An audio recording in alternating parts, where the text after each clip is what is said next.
Alors bonjour mesdames, très heureux de vous retrouver de nouveau cette semaine. Alors on va effectivement parler de l'Akba Omer, c'est-à-dire que c'est une fête un peu particulière puisqu'on fête, on fait l'anniversaire de la Iloula de Rabbi Shimon Bar Yochai. D'accord, on va essayer de parler du personnage de Rabbi Shimon Bar Yochai, essayer de savoir en quoi il a un message particulier à nous transmettre, puisqu'on fait la Iloula, ça fait plus de 2000 ans déjà. Et donc, c'est de comprendre un peu qu'est-ce qu'on peut tirer comme enseignement de Rabbi Shimon Bar Yochai. Alors, c'est marqué dans la paracha de Noach. C'est marqué Vayomer Hashem El Noach. Donc, après qu'Hachem ait déclenché le déluge, et que la famille de Noach et Noach lui-même et sa famille ont été épargnés par le déluge, là-bas, Hachem, il a fait un pacte avec Noach. Il a marqué Vayomer Elokim El Noach El Banav, et à ses enfants, Ito, les morts. Ineni mekim et beriti techem. Voilà, je vais établir mon alliance avec vous. Vezarachem acharechem et votre descendance après vous. Velkol nefesh achaya sheritechem ba'ov abema ou bechol achet haaretz. Et avec tout, l'alliance va se contracter également avec les animaux sauvages, les volatiles, les animaux domestiques. Et techem bechol yotze ateva lechol achet haaretz. Et donc tous les animaux qui sortiront de la terre, qui sortiront de l'arche de Noé. Donc je ne détruirai jamais plus, dit Hachem, kol basar, donc tout être vivant, mimé à Maboul avec les eaux du déluge. Lo yé od Maboul les charataret, il n'y aura plus de déluge, promet Hachem sur la terre, qui détruira la terre. Vaïmer Elohim zot aberit ashereni noten beni ou benechem. Voici l'alliance que je contracte avec vous, moi et vous. Ben kol nefesh achaya, entre tous les animaux sauvages, asherit techem et dorotolam, pour des générations à venir. El kashti natati be'anan. J'ai mis un arc dans les nuages. Ve'ita le od brit, et ce sera pour nous une alliance. Béni ou ben haaretz, entre moi et les habitants de la terre. Vayab ki enaner anan al haaretz, et quand apparaîtra le anekaman ireta al keshet ve'anan, ve'zacharti et beriti, je me souviendrai de mon alliance que j'ai contractée avec vous. Asher béni ou benechem, ou ben kol nefesh achaya. Et donc jamais plus ne. Donc quand je verrai cet arc-en-ciel, je me souviendrai de l'alliance qui est contractée avec vous et je ne détruirai pas la terre alors qu'il aurait dû détruire la terre. Et là, Rachid explique ici, c'est marqué les Doroth. Asher Itechem et Doroth. Donc j'ai contracté une alliance, les Doroth, pour les générations à venir. Doroth, en hébreu, ça veut dire le Dor, en hébreu, c'est la génération. Doroth, c'est les générations au pluriel. Mais là-bas, c'est marqué Darat. Il n'y a pas de Vav. Oui, vous avez Doroth, c'est écrit Dalet, Vav, Rej, Vav, Tav. Il n'y a pas de Vav. Il manque deux Vav. C'est marqué Darat. Et Rachid, pourquoi la Torah a enlevé deux Vav? La Torah a enlevé deux Vav. Rachid et Doroth, Nirtav, Chaser. En fait, le Tav, l'écriture est manquante. Sheesh Doroth, Shelo Yisrechu, les Hot. Il y a eu deux générations qui n'ont pas eu besoin de ce signe. Les fils chez Tzadikim, Mourim Ayou, parce que c'était des grandes Tzadikim. Cette génération était de grandes Tzadikim. Kemo Doro shel Chizkiyahu Amelech, la génération du roi Chizkiyahu. On n'a jamais vu d'arc-en-ciel du vivant de Chizkiyahu Amelech. Et les filles, oui, Velifne, Vedoro shel Rabbi Shimon Bar Yochai. Et de la génération de Rabbi Shimon Bar Yochai, on n'a jamais vu le Keshet. Ça veut dire que jamais cet arc-en-ciel, sous-entendu le signe que Hachem aurait dû détruire ce monde et finalement il n'a pas détruit. Donc ce signe-là n'a jamais apparu pendant du vivant de Rabbi Shimon Bar Yochai, pour vous dire à quel degré de Kedusha on se trouvait à l'époque. Oui, ça veut dire que c'est pas seulement Rabbi Shimon Bar Yochai, c'est l'influence qu'il a pu avoir dans sa génération qui a fait que les gens étaient tous des tzadikim. Vous imaginez, on n'a pas eu besoin de voir le Keshet, de voir cet arc-en-ciel. Ni Hachem a eu besoin de le voir, ni on a besoin de se rendre. Et nous, on l'a pas vu, donc on s'est rendu compte que cette génération, disons deux générations qui n'ont jamais vu cet arc-en-ciel, et donc on voit de là que la dimension de ce que représentait Rabbi Shimon Bar Yochai aux yeux d'Hachem et aux yeux du monde qui l'entourait. Voilà, c'était Rabbi Shimon Bar Yochai. Donc, c'est marqué explicitement dans la Torah. Doroth sans Vav, deux Vav, il manque deux Vav, parce que deux générations n'ont pas vu l'arc-en-ciel. Et parmi ces deux générations, oui, on a cité Rabbi Shimon Bar Yochai, donc l'importance de ce tzaddik. Il y a beaucoup de Gemarot, en fait, il y a du Zohar qui parle de Rabbi Shimon Bar Yochai. Il y a notamment un Midrash qui dit qu'une fois, Rabbi Yoshua ben Levi, qui était un Amora, un des membres des rabbanim cités dans le Chasse, dans la Gemara, qui étudiait avec Eliyahu Hanavi. Donc Rabbi Yoshua ben Levi étudie avec Eliyahu Hanavi. Ils étaient en train d'étudier ensemble. Ils sont arrivés à un passage où on citait Rabbi Shimon Bar Yochai. Et Eliyahu Hanavi, il va inviter Rabbi Shimon Bar, il va inviter Rabbi Yoshua ben Levi à aller consulter Rabbi Shimon Bar Yochai. Donc il était déjà décédé, Rabbi Shimon Bar Yochai. Et donc Eliyahu Hanavi se présente devant Rabbi Shimon Bar Yochai. Il dit voilà, je voudrais te présenter le Gadol Ador, le grand de notre génération, qui est Rabbi Yoshua ben Levi. Il a dit mais pourquoi tu es venu voir? Il dit voilà, il a dit mais est-ce qu'il a déjà vu l'arc-en-ciel de son vivant? Il a dit bah oui. Il a dit alors on ne peut pas parler ensemble. En référence à ce qui est marqué dans Rashi. Ça veut dire qu'on n'a rien à voir. Je ne pourrais pas enseigner la Torah que j'ai apprise avec quelqu'un qui aurait vu l'arc-en-ciel. Il y a une Gemara dans Souka d'Afmeme qui dit là-bas que Rabbi Shimon Bar Yochai il a dit il faut 30 tzadikim dans le monde pour que le monde puisse subsister. Et s'il y en a 30, mon fils et moi, on fait partie des 30. Et s'il y en a 10, mon fils et moi, on fait partie des 10. S'il y en a 5, mon fils et moi, on fait partie des 5. S'il y en a 2, c'est mon fils et moi. Et s'il y en a qu'un, c'est moi. Et voilà ce qu'a dit Rabbi Shimon Bar Yochai. C'est-à-dire qu'à lui tout seul, il pouvait faire que le monde existe. Vous voyez? Il y a un Zohar qui ramène aussi un Zohar qui dit que une fois Rabbi Shimon Bar Yochai, il a vu un ange qui avait 30 bâtons de flammes dans la bouche. Et il lui a dit 30 torches. Il lui a dit mais qu'est-ce que tu fais? Il dit voilà, Hachem m'a dit de venir détruire le monde. Il avait 30 torches dans la bouche. Il a dit pourquoi? Il dit parce qu'il n'y a pas 30 tzadikim dans le monde. Il a dit va dire à Hachem que je ne veux pas que je suis là et que je suis là, ça suffit. S'il y a 20 tzadikim, ça suffira. 20 tzadikim, dit Hachem, ça suffira 20. D'accord? Et il a dit, alors il est monté de cet ange, il a demandé à Hachem, il a dit non, n'écoute pas Rabbi Shimon Bar Yochai et détruis le monde. Il a dit lui, d'abord il a dit comme ça, dans le Zohar c'est marqué. Il a dit écoute, si tu lui dis pas, si tu ne fais pas ce que je te demande, tu ne remonteras plus dans le ciel. Et non seulement tu ne remonteras plus dans le ciel, mais tu vas aller en enfer. Alors va dire à Hachem que je suis là. Et que je suis là et qu'il n'a pas besoin de détruire le monde. Et Hachem, il a dit, il a de la chance, Rabbi Shimon Bar Yochai, que j'écoute sa prière. Ouais, que donc il n'a pas détruit le monde par la demande qu'il a faite. Et c'est ça que l'ange a dit, tu sais quoi, tu as le mérite que Tzadik Gozer, que le Tzadik qui décrète et Hachem il accomplit. Ça te dit à son propos, Rabbi Shimon Bar Yochai, pour vous dire la grandeur d'âme qu'il avait, exceptionnelle qu'il avait. C'est-à-dire qu'il avait la suffisance à lui tout seul de faire que le monde existe par lui tout seul. On dit Tzadik Yesod Olam, le Tzadik c'est la base de ce monde. Ouais, le monde n'existe pas simplement pour des raisons économiques ou des transactions économiques ou boursières, mais il existe parce qu'il y a des Tzadikim qui font que le monde est monde. D'accord? C'est ce qu'il a dit. Il a dit j'aurais dû détruire le monde, il n'y a pas de 30 tzadikim. Il dit écoute, je suis là. Il dit Hachem que je suis là. Et par la force, la conviction qu'il a eue. On a l'impression que c'est très audacieux. Vous avez compris, il a une façon de parler, ouais, il a une façon de dire qui est très audacieuse. Ouais, on est en dehors de tout critère de hanava et d'humilité qu'un tzadik devrait avoir. Comment il a osé dire voilà, je suis là, je suis là, je suis là. Oui? C'est aussi marqué dans le Gemara, dans Souka, un peu le même discours. Là-bas, c'est marqué, dans le Gemara, dans Souka d'Aflemé, la Gemara a dit que la même chose, il faut 30 tzadikim. Oui? Il a dit, mais non, il n'a pas dit ça. Il a dit là-bas, il a écrit que, il a dit de mon vivant, Rabbi Shimon Bar Yochai, de mon vivant, depuis ma naissance jusqu'à aujourd'hui, je pourrais expier toutes les fautes du clan d'Israël. Et si j'associe mon fils Eliezer avec moi, depuis la création du monde jusqu'à aujourd'hui, on expirait les fautes du clan d'Israël. Et si on devait associer Yutem Ben Uziaou, qui était un Dayan à l'époque, il a dit on pourrait expier la faute du clan d'Israël de la création du monde jusqu'à la fin des temps. À eux tout seuls. Ça veut dire qu'ils avaient de quoi faire expier les fautes du clan d'Israël, toutes les fautes, comme si qu'ils étaient des corbanotes, des sacrifices qu'on apportait à Kippour. Le tzaddik, il a une vocation à expier les fautes du clan d'Israël. Alors, qu'est-ce que ça veut dire? On voit déjà la grandeur d'âme de Rabbi Shimon Bar Yochai.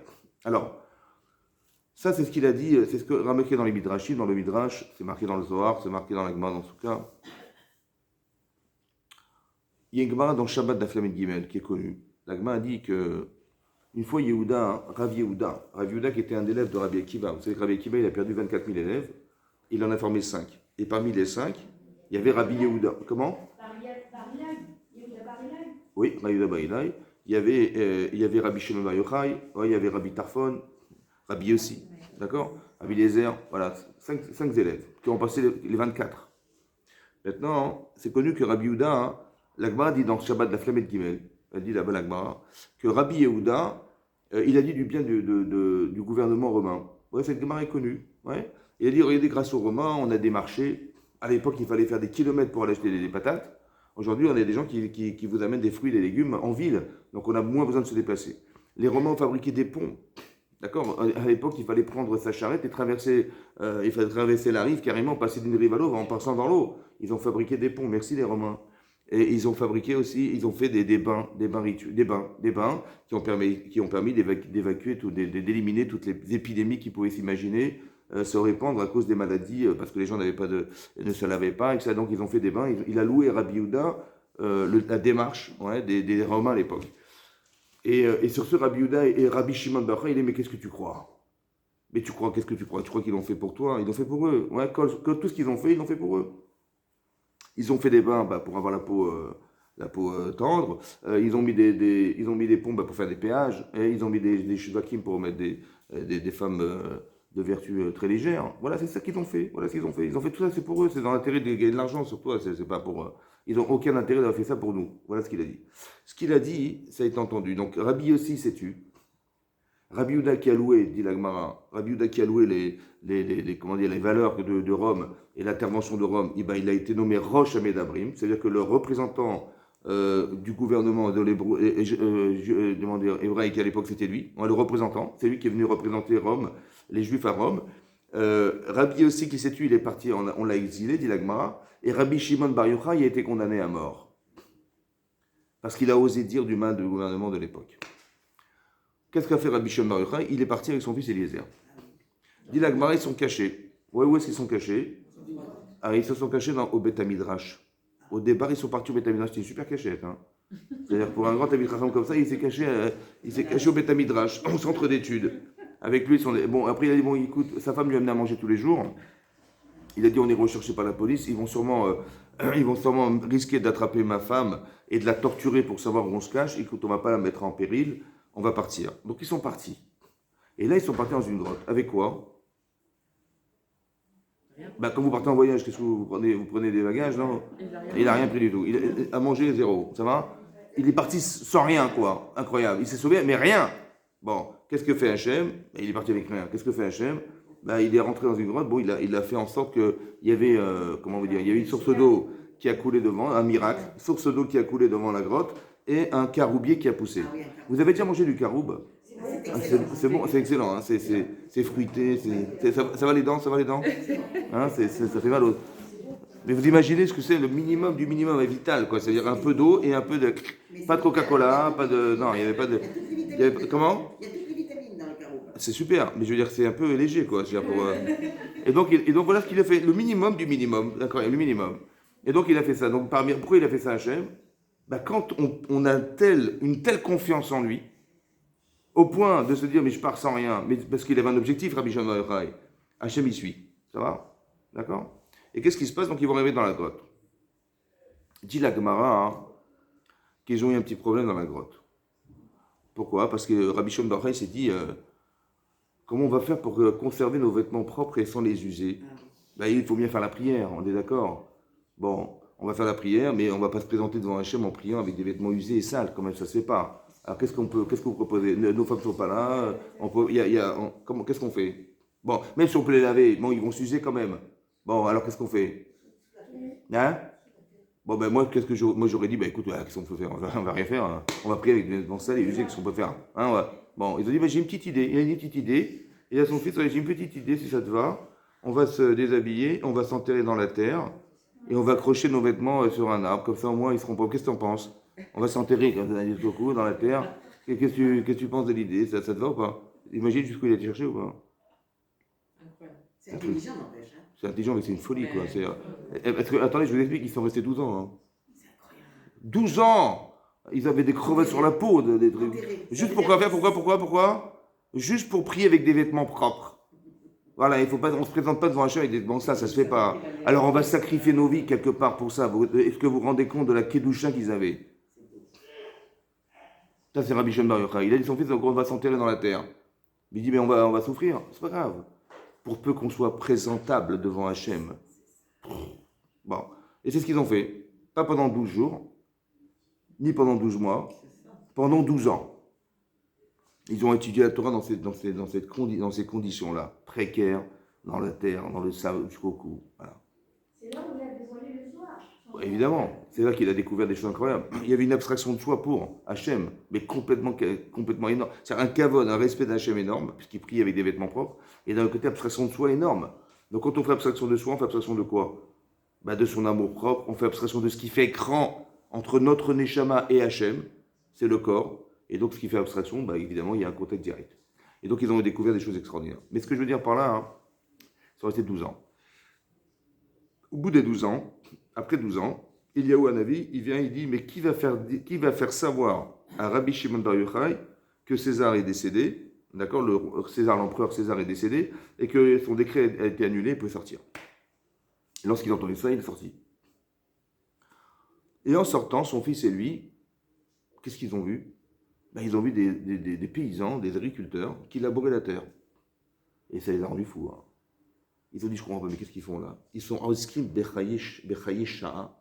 Ils s'occupent des instants de vie, des instants des heures présentes, des heures présentes. Ça veut dire, on sait bien que la vie, elle va durer 120 ans, mais l'éternité, on va pas quand même négocier l'éternité pour des heures de travail. Ils ont dit, mais qu'est-ce qu'ils font? Qu'est-ce qu'ils sont en train de faire de labourer la terre? Mais ils sont pas en skim bechaye orlam. Ils s'occupent pas des heures d'éternité.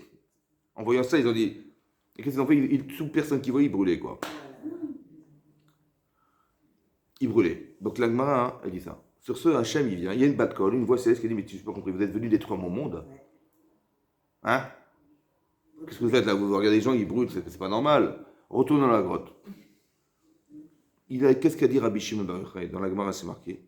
Il a dit que les Réchaïm, des mécréants, ils doivent rester 12 ans, 12 mois en enfer. 12 mois en enfer. Alors viens, on va retourner 12 mois en enfer. Ils sont retournés dans la grotte et se sont enterrés. Ils ont dit des Réchaïm, on est des Réchaïm. Vous imaginez ce qu'ils ont dit ou pas? Qu'est-ce qui est rachat dans la démarche? C'est ça, mais c'est quoi qui est rachat, qui a entraîné la mort? Hein? J'ai pas compris. Ils ont mal jugé. Attendez, il a sacrifié sa vie dans la Torah, Rabbi Shimon Bar Yochai. D'accord? Il a prié avec des vêtements propres et il était prêt à sacrifier sa vie pour ça. Ça veut dire qu'il s'est mis en péril. Pour peu que ça lui était insupportable, vous comprenez? C'est autant insupportable de prier avec des vêtements sobres, c'est insupportable de voir des gens qui labourent la terre alors qu'ils avaient d'autres choses à faire. C'est ça, oui ou non? C'est ça, oui. C'est vrai ou c'est faux?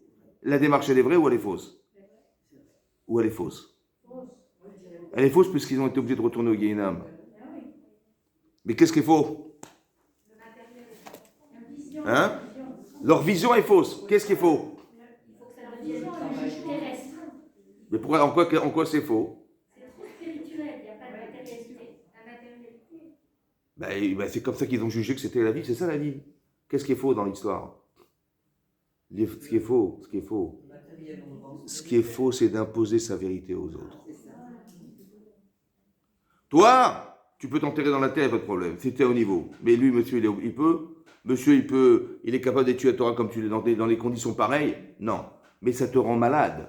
Pourquoi? Parce que quelqu'un qui a été prêt à s'engager, à s'enterrer dans la terre pendant 12 ans pour l'étude de la Torah, vous imaginez quel niveau de conception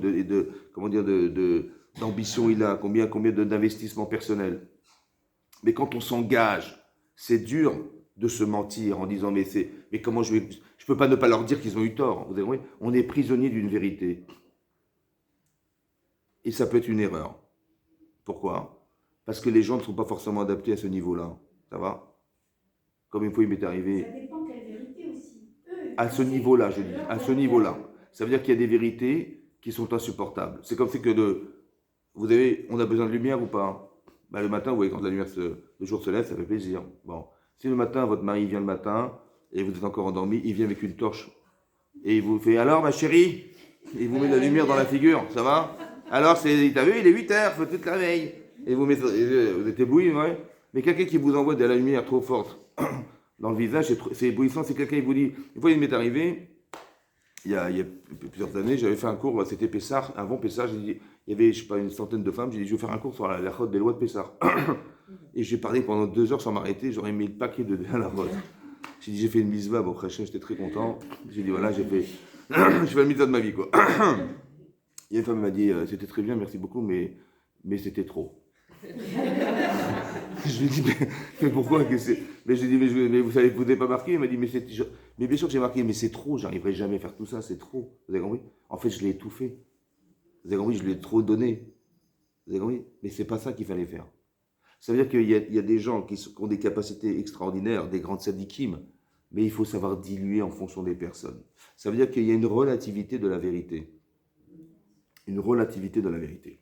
C'est-à-dire qu'on n'est pas tous au même niveau, ça va? Et donc on doit respecter les autres. Et donc bien sûr qu'on doit transmettre la Torah, évidemment, mais à qui tu parles? Vous avez compris? On ne va pas avoir un discours avec des enfants comme on a avec des adultes. Je dis, mais moi je leur ai parlé comme si j'étais à l'Eshiva, moi, mais j'avais un enfant de 10 ans, j'avais des piles poulets, mais ils n'ont rien compris, mais c'est pas grave. Mais t'as parlé pour qui? Ben j'ai parlé pour... Non, t'as parlé pour toi. Toi, ce que tu t'avais plus, ça fait plaisir. À l'Omed du mais c'est pas seulement l'Omed. Là, c'est Mélamed. Quand on enseigne aux gens, il faut savoir s'adapter au niveau des personnes. Ça va? Sinon, on risque quoi? On risque de dégoûter carrément. Ou de les dégoûter carrément. Des gens vont dire, mais c'est ça la Torah, mais j'y arriverai jamais. Comme c'est dangereux de raconter des histoires de tzadikim tous les soirs à ses enfants en permanence, des trucs extraterrestres, alors Rav il est monté sur la lune, l'autre il est machin. J'ai dit, ouais, c'est magnifique, hein. Mais faire attention, il faut diluer. Vous savez pourquoi? Parce que le gosse, il va dire après, il va dire, bon, papa, c'est très gentil, mais ça ne me correspond pas. Mais je ne rentre pas dans cette catégorie de personnes. On va faire exactement l'inverse. Vous avez compris? C'est ça, c'est dangereux. Il faut faire attention. Ça va? Ça veut dire qu'il faut donner envie. Et on va dire mieux que ça. On ne va pas imposer la vérité aux gens. On va les inviter à l'accepter. Ce qui n'a rien à voir. Vous avez compris? Il y a des fois, ça peut arriver malheureusement. Il y a des gens qui font teshuva, ouais. Et ils font teshuva, mais de façon virulente. Hein. Ça veut dire, alors, leurs parents ne mangeaient pas cachère, ils mangent pas cachère, et ça les rend fous, vous comprenez? Ils leur font la guerre. La guerre, mais tu es un rachat, papa tu es un rachat, mais tu comprends rien. Et tu dis, mais comment ça, je suis un rachat? Et les gens se séparent de leurs parents. Bon, le type, il vient me voir, il dit, mais écoutez, je peux plus vivre avec mes parents, ils mangent pas cachère, la chaudara. Je lui dis, mettons, mais qu'est-ce que tu crois? Tu crois que si tu as fait tes chevaux, c'est grâce à qui? Je dis, c'est grâce à qui? C'est grâce à moi. Non, non. C'est grâce aux valeurs que tes parents t'ont données. Donc c'est vrai qu'ils ne sont pas très religieux, mais les valeurs qu'ils t'ont données t'ont permis d'être attiré par la Torah. Comment tu peux renier l'origine de ce que tu es? Je dis, mais comment je vais faire, Rav? Comment je vais faire? Je dis, mais c'est simple. Tu sais ce que dit à ta mère? Tu dis, écoutez, tu dis, moi je vais rester avec vous, mais à 100%. Hein. Par contre, je mange pas cette viande. Par contre, j'ai mes casseroles. Voilà, maman, j'ai ma casserole, j'ai ma petite marmite. Voilà, si ça te dérange pas, voilà, toute ta casserole, tu fais ce que tu veux, ma chérie. Mais voilà, j'ai ma casserole et j'ai ma viande. Voilà, je mange ce poulet, je mange cette viande-là. Bon, maman, elle va faire attention d'acheter la viande à la boucherie de chez Taï. Elle va prendre la casserole. Elle va pas, j'oublie la casserole. Bon, est-ce qu'il a respecté sa mère? Est-ce qu'il a respecté son père? À la fin, elle va sa mère dire, écoute, allez, viens la marre, c'est bon, allez, viens, on cache tout, comme ça, on se casse pas la tête. Il a fait une mitzvah. Mais il a fait quoi? Il a honoré ses parents. Mais quand il va dire à ses parents, mais vous êtes des malades, vous faites un Shabbat, vous machin, il va dire, mais c'est quoi cette secte? Où t'es rentré là? T'es rentré dans quelle secte? Pire que ça, on va avoir l'impression que c'est la Torah qui a kidnappé leur enfant. Vous comprenez ce qui se passe? Le problème, c'est qu'on ne s'adopte pas au niveau des autres. Il y a une logique de vérité qu'on s'impose. Il y a la logique de comprendre le niveau qu'ont les autres. Et de ne pas brûler. Vous avez compris? Le Yetzer Hara, des fois, il va venir avec des péotes comme ça. Ouais. Il dit, mais qu'est-ce que... Il va dire, mais t'as une misva. Ochier, tochier et tamitecha. T'as une misva de faire reproche à ton prochain. Rabbi Shimon, il voit ça, il dit, mais vous êtes fous. Mais comment vous passez du temps à labourer la terre, mais vous n'avez rien à faire? Misva. Avera.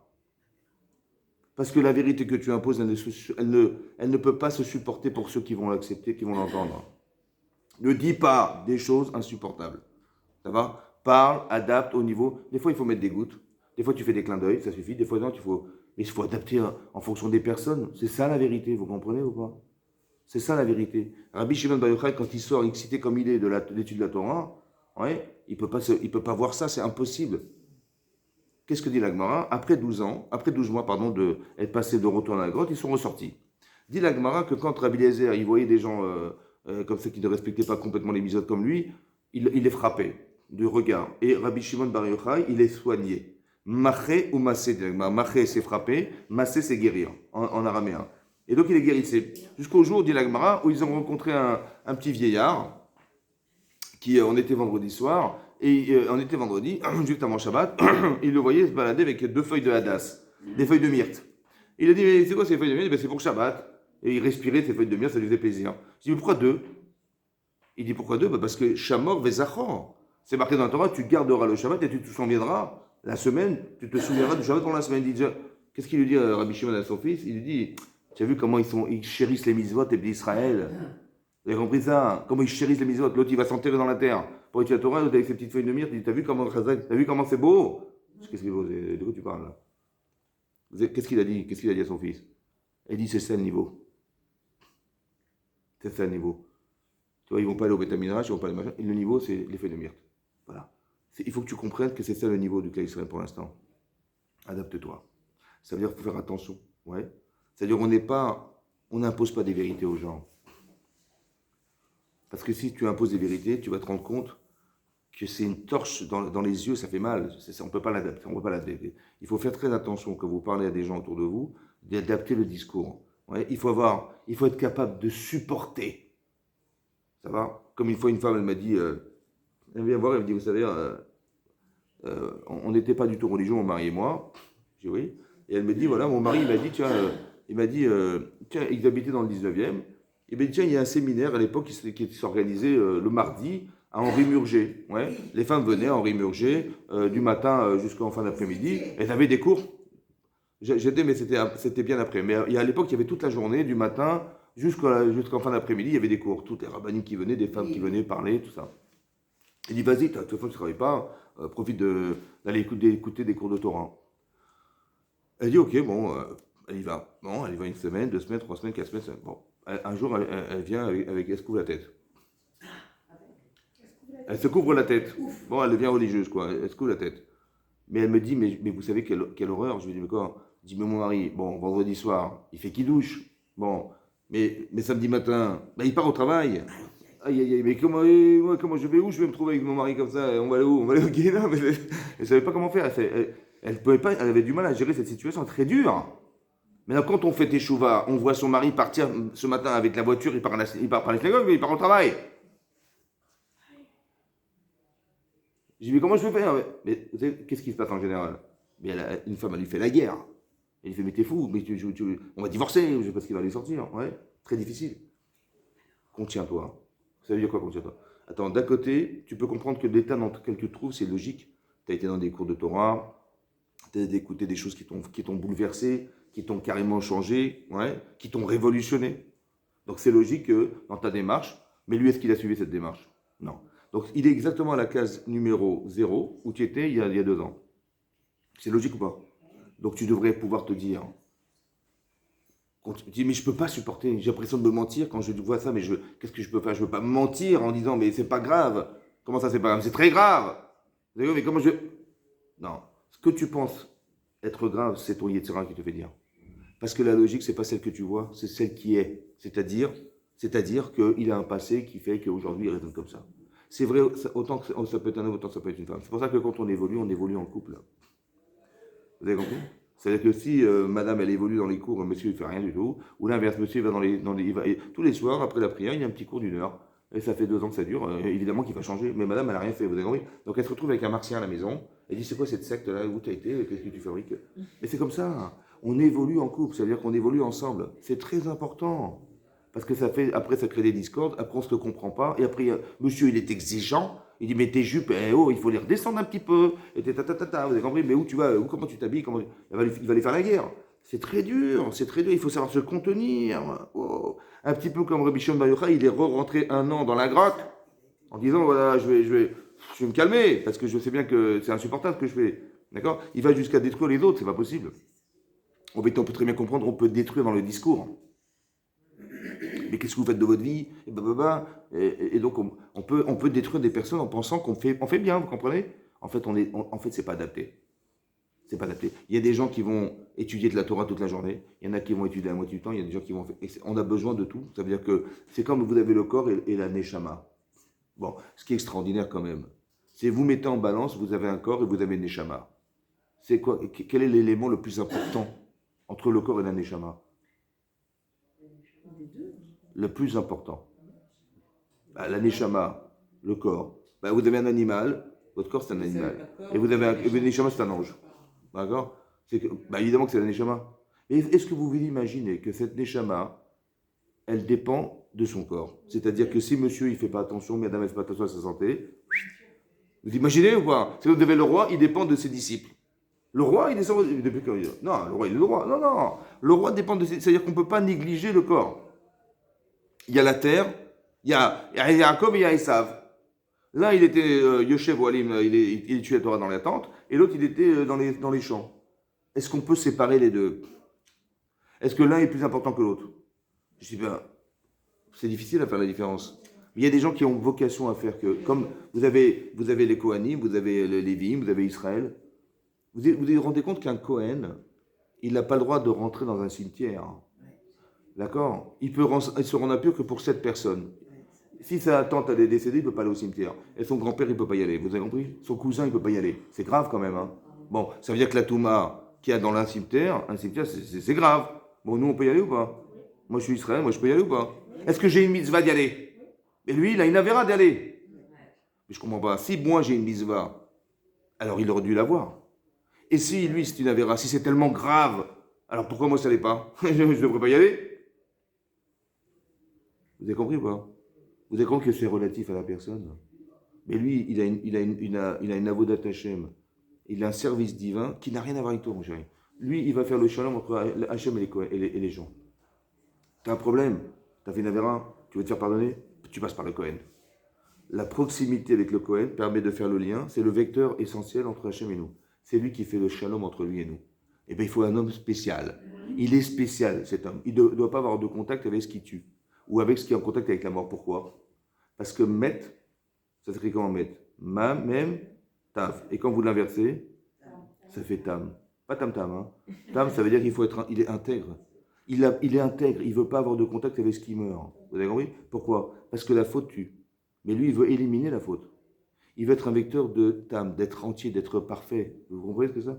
Eh bien, il faut qu'il ait les midotes adéquates, il faut qu'il ait une spécificité, que dans son cœur, il veut absolument réparer les fautes, expier les fautes. Voilà, c'est son but, c'est son élément essentiel, lui. C'est ça qu'il veut faire.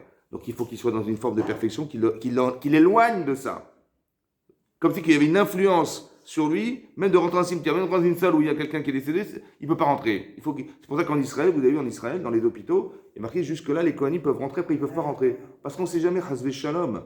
Vous comprenez ce que je veux dire? Si une personne décède dans l'hôpital, il ne peut pas. Donc il est obligé de faire, il doit faire attention à ça. Pourquoi? Parce qu'il a une spécificité que nous n'avons pas.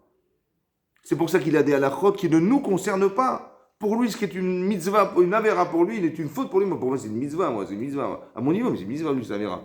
Vous comprenez pas? On doit respecter les différences. On doit respecter les différences. On est chacune et chacun différent. Essaye de comprendre et adapter ton langage, ton discours à la personne à qui tu parles.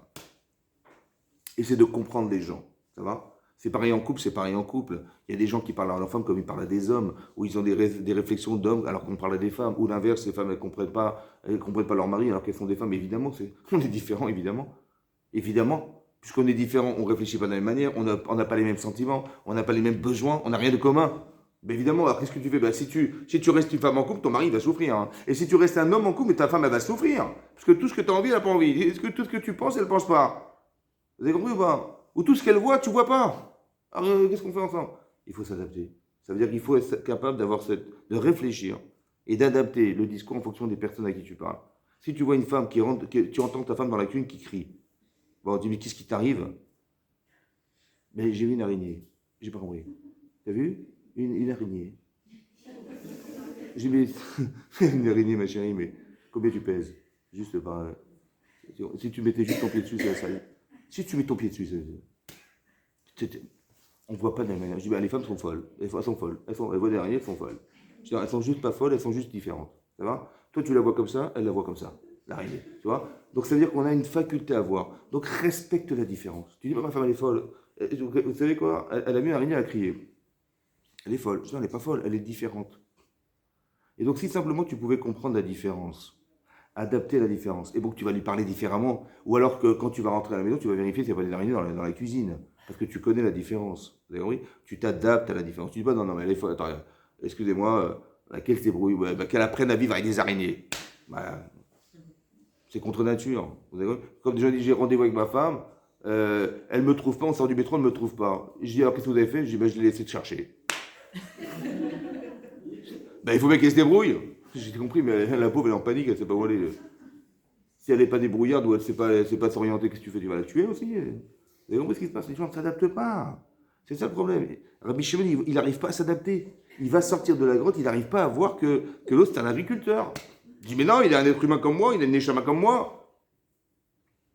Non, on n'a pas le même niveau d'exigence. On n'est pas capable, nous, de penser que si on a des vêtements sales, ouais, on va pas prier comme ça. Il y a des gens, ils sont à la plage, ils prient en short à Mincha. Vous avez compris? Et lui, il va se mettre dans la terre, ouais, pour ne pas salir ses vêtements. Vous imaginez le niveau? Alors, il va voir des gens en short, il va les flinguer, quoi. Il va les voir en short sur la plage de Deauville, il va les tuer direct. Vous avez compris ce qui se passe? Parce que c'est très dur de supporter ce qu'on a construit. C'est très dur d'accepter de se contredire. C'est très dur de voir et de ne rien dire. Alors il faut que tu te calmes. Il faut que tu contiennes. Parce qu'il y a une autre logique. Il y a la tienne. C'est vrai, tu as appris de la Torah, super, que la kavod. Il y a des gens qui ne l'ont pas apprise. Il y a des gens qui ne sont pas capables de raisonner comme toi. Il y a des gens qui ne sont pas capables d'avoir tes réflexes. Il y a des gens qui n'ont pas de cette sensibilité. Il y en a qui n'ont pas. Alors qu'est-ce que tu vas faire? Donc il faut t'adapter. Tu vas donner au goutte à goutte. Ça va? C'est ça. Tu vas donner au goutte à goutte. Ça, c'est ce que la Gemara explique. Finalement, il a fait teshuva, Rabbi Shimon Bar Yochai. C'est-à-dire qu'il a été capable de voir que finalement, il faut s'adapter à la génération dans laquelle on vit. Tu peux être un grand Amitracham, un gadol, adore, mais il faut que tu saches que tu as un phare pour les autres. Et en fonction des gens à qui tu parles, tu vas donner, tu vas diluer.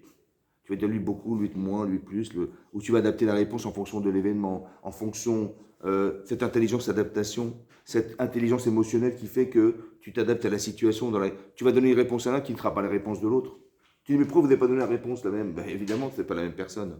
Ils vivent pas la même chose, c'est pas les mêmes circonstances, les conséquences sont pas les mêmes. Donc évidemment que la réponse, elle va dépendre essentiellement de la nature et de la capacité mentale que la personne a d'accepter la réponse.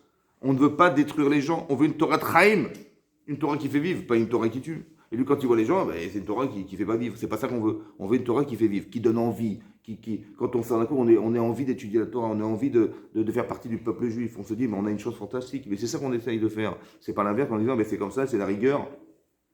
Parce que je vous explique une chose, quand on est dans la rigueur, oui, en fait, je pense que d'imposer, à la différence entre imposer ou de proposer, d'imposer ou de proposer. Il y a des gens qui vont vous dire des choses, ils vont vous imposer que c'est comme ça. Alors on dit on va accepter une fois, deux fois, mais combien on va accepter quand on nous impose? Vous avez vu Kachem, qu'est-ce qu'il a fait? Il a pris la montagne, il l'aura mis sur la tête, au Arsinaï. On leur a imposé la Torah. Et est-ce que Shavuot est le summum de l'année? Non. Le summum, c'est la fin de l'année, c'est Purim. On voit qu'après ça, à Shavuot, on nous a imposé la Torah pour créer la Hirat Shamaim. Mais quand est-ce qu'on a été amoureux d'Hachem? À Purim. Vous avez compris pourquoi? Parce que là, on nous impose et là, on a décidé. En fait, je vois Aman arriver. Comment ça se juge? Je sais pas. On dit, bon, écoutez, voilà. Et Aman a décrété qu'on allait tous être exterminés le 13 Adar. On écoute à la radio, France Info. Aman a décrété qu'on allait. Donc on avait placardé partout on a placardé qu'on allait tous mourir le 13 Adar. Comment ça se réfléchit ça? Il y en a qui vont dire, bah tiens, on a de la chance. On a la reine Esther, Esther elle est là-bas, elle va nous sauver de. C'est vrai? Oui, elle va nous sauver. Ou alors on dit, bah écoutez, on va faire un coup d'État. Hein. Ouais, on va déchoir Hachvérosh. On dit, non, on va assassiner Aman. Plein de scénarios, on peut s'inventer plein de scénarios. Vous savez ce qu'ils ont fait? Unanimement, 127 provinces, Miodou et Couche, depuis l'Inde jusqu'à l'Afrique. Je ne sais pas si vous vous rendez compte de la surface que ça représente. Ils ont tous fait teshuva. Ils n'ont rien compris, c'est notre faute. On a participé au partenariat Hachvérosh, c'est notre faute. On fait teshuva. C'est-à-dire que tout s'est inversé. Que Haman, il voulait les pendre, c'est lui qui a été pendu, etc. Vous connaissez l'histoire. Ça veut dire que la réalité, elle est fonction de la conception que je lui donne. Quand on descend avec. Et quand on monte avec. Mais là, on a choisi ou pas? C'est nous qui avons décidé. Et Hachem, il a réalisé. Où est-ce qu'il est Hachem à Purim? Caché. Pas d'aspirine. Hein. Il est caché. Ça veut dire qu'il n'est pas là, on ne le voit pas. On ne le voit pas. Mais pourquoi c'est intéressant qu'on ne le voit pas? Parce que c'est parce que tu ne le vois pas que tu as décidé. Mais si tu l'avais vu, tu aurais été obligé. Quand tu vois les Nissim, tu vois les miracles de Mitzrayim, tu vois les biens de Mitzrayim, tu vois le Nil devient du sang. Oh, mon cher ami, téléphone, Hachem dit, bon alors le Nil, ouais bon, du sang c'est bon. Quand on raccroche, le sang. Les grenouilles, les machins, tu vois, mais c'est extraordinaire. Mais quelque part, ça ne nous oblige pas à obliger les gens à croire en Dieu. Hein? Tu ne peux pas renier. Donc quand Hachem vient dit, bon, je vous donne la Torah, vous l'acceptez ou pas? Est-ce qu'on peut lui dire, bah écoute, repasse demain, on va voir, je ne sais pas. Évidemment qu'on est obligé d'accepter la Torah, qu'est-ce que vous faites? Mais on est obligé. Mais c'est comme ça, c'est comme, si, comme vos enfants à 6 ans. Maman, je vais pas aller à l'école. Bon écoute, c'est pas grave chérie, tu iras à 18 ans. Bah on n'est pas obligé les enfants quand même, hein? Bah c'est normal. Bah, au début on oblige, on sait bien que c'est comme ça. Mais après on espère qu'il va comprendre que c'est pareil. Matan Torah, on nous oblige. C'est-à-dire, Pessah, on nous oblige. Parce qu'on est zéro, on est nul, on est au 49e degré d'impureté, donc il faut qu'on nous sorte de là. Donc j'ai dit, écoutez, je suis là. Il ouvre le rideau. Voilà, je suis là. Vous avez vu, voilà, je suis là. Vous avez vu? Voilà, je suis là. Top, je ferme. Mais c'est obligé. Donc maintenant on est obligé de croire en lui, on ne peut pas faire autrement. Mais c'est pas ça la vraie démarche. On ne peut pas nous obliger. Il faut qu'un jour tu décides. C'est toi qui décides, c'est toi qui choisis. Donc à chaque fois qu'on va imposer à nos enfants, à chaque fois qu'on va imposer à nos parents, à chaque fois qu'on va imposer à qui que ce soit, ça n'a pas d'avenir. Parce que c'est obligé. On ne peut pas accepter d'être obligé. On doit être libre. Laisse-moi choisir. Invite-moi à faire. Ça va? C'est très important en tant que parent que vous accompagnez vos enfants. Il y a des gens qui sont comme ça. Non, non, fais ça. J'ai peur. Prends ça, fais pas ça, ne parle pas comme ça. On lui dit tout. On lui dit tout ce qu'il ne faut pas faire et tout ce qu'il doit faire. Alors il dit, mais moi, c'est comme quelqu'un vous dit non, ne marche pas, allez, mets-toi sur une chaise roulante et hop, on balade toute la journée. Et après, au bout de 3 ans, il dit alors tu te lèves? Pardon? Oui, tu peux te lever? Oui, ça y est, tu peux. Alors tu peux te bouger. Attends, j'ai fait 3 ans, je t'ai porté, tu peux te lever maintenant. J'ai pas de muscles. J'ai rien. À force d'avoir fait pour moi, mais j'ai pas de muscles. Et les gens, qu'est-ce qu'on fait? On fait pour lui, on fait pour elle, on fait tout, on fait tout. Après on s'étend, on dit mais attends, mais il y en a marre. Je fais jamais rien. J'ai compris, mais tu me laisses pas faire. Ou tu m'imposes, ou tu m'obliges. Mais c'est malheureux, vous avez compris, bah.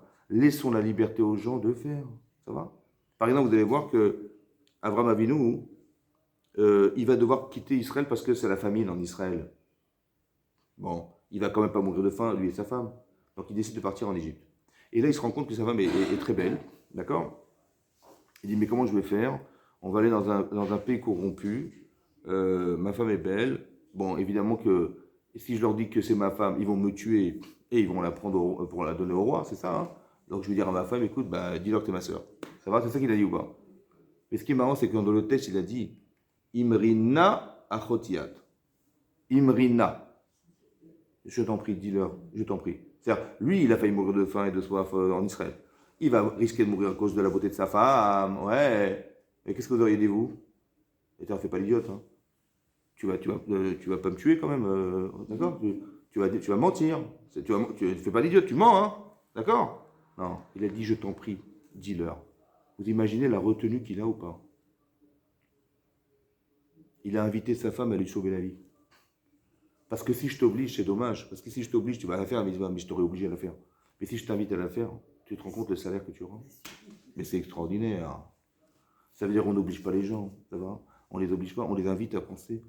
C'est plus facile d'obliger les gens que de réfléchir à comment je vais leur donner envie.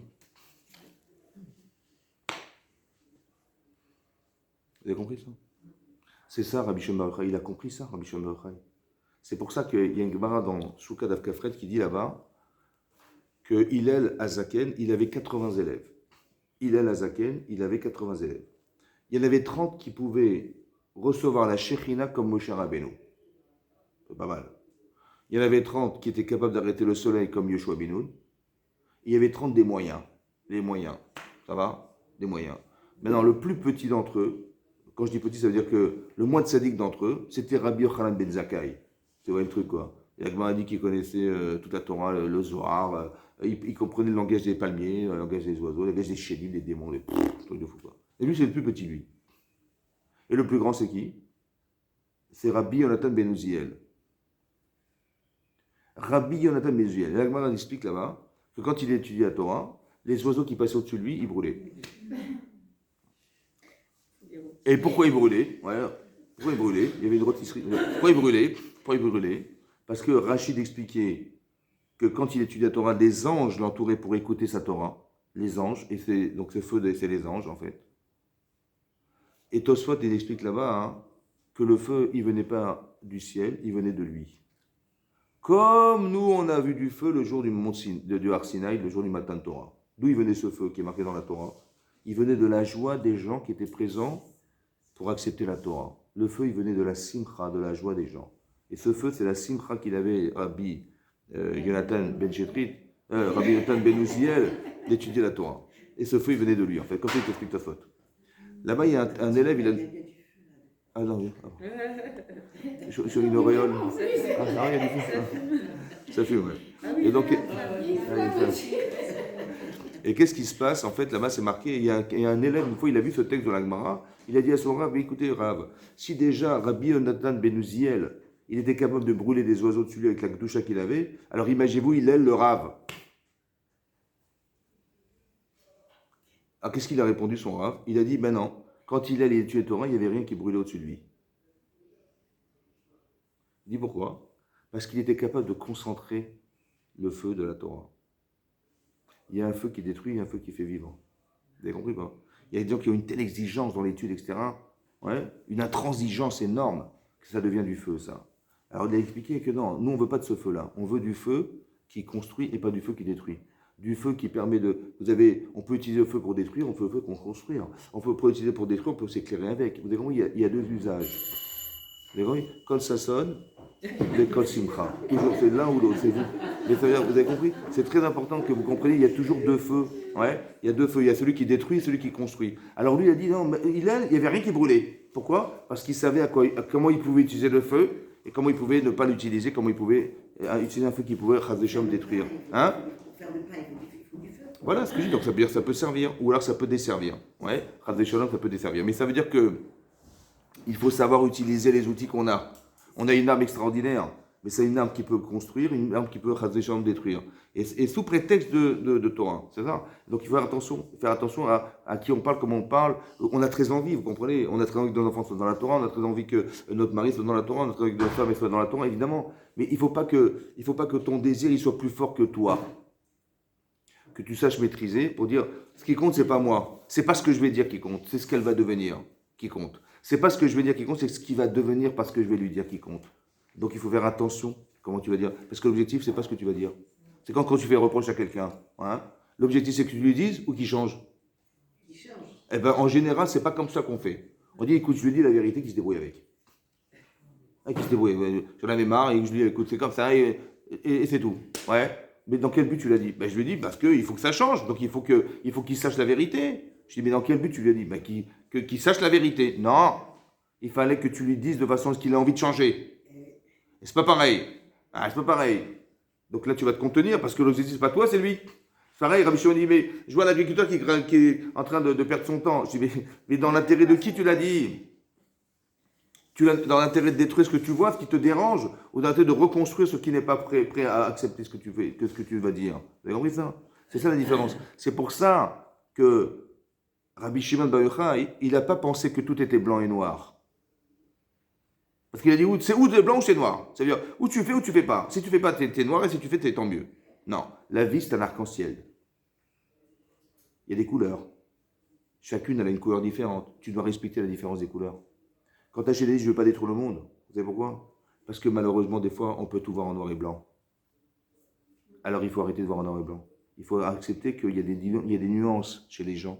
Et tu vas réfléchir, et tu vas réagir en fonction des couleurs des personnes. Voir l'arc-en-ciel pour Hachem, c'est dire, voilà ce que j'aurais voulu voir. C'est ça que je veux voir. Et ce que tu vas voir, c'est ce que je veux voir. Je veux voir des nuances, des couleurs. Et si je ne les vois pas, c'est qu'en vérité, tu ne fais pas de nuances. Le racisme, vous avez compris, l'antisémitisme, la race aryenne qu'on a voulu développer, etc. Toutes ces nuances, c'est quoi? C'est dire, écoutez, il faut être blanc, Jobieux. Quand il y a eu les Jeux Olympiques en 1936, et qu'un noir, il a gagné le 100 mètres, Hitler est devenu malade. Bah, il est ni blond, ni les cheveux les cheveux sont pas lisses, les cheveux. C'est compris, il y a de la folie, quoi, de la folie.